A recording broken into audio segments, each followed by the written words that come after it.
Morning shows the day কথাটা যে সবসময় সত্য না, এশিয়া কাপে ভারতের বিপক্ষে সংযুক্ত আরব আমিরাতের অবস্থা দেখলেই পাবেন এর ধারণা।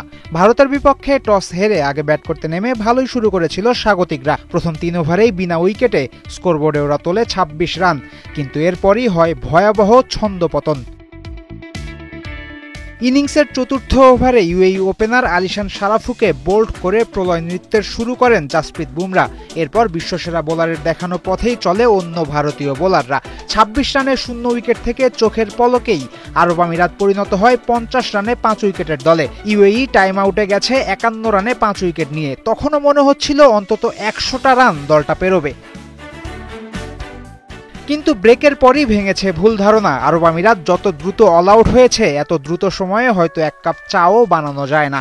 51 রানে 6, 52-তে 7, 54-তে 8, 55-তে 9 আর 57 রানেই অল আউট হয় আরব আমিরাত। পিচের সামান্য সুযোগ পেয়ে কুলদীপ যাদব এদিন নিয়েছিলেন সবচেয়ে ভয়াবহ রূপ। পেয়েছেন 7 রানে 4 wicket. Part time pacer Shivam Dube নিয়েছেন 3 উইকেট, তাও মাত্র 4 রানে।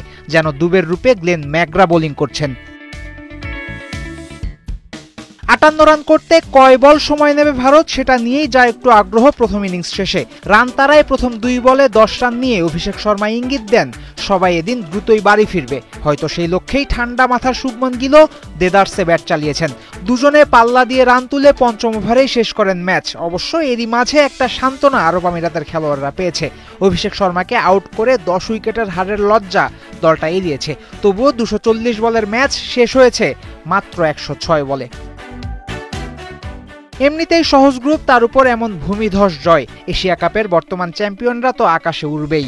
এমন উড়ন্ত ভারত দলই নিজেদের পরের ম্যাচে পাকিস্তানের মুখোমুখি হবে রবিবার দুবাই আন্তর্জাতিক ক্রিকেট স্টেডিয়ামে। ফয়সাল হাবিব, 71।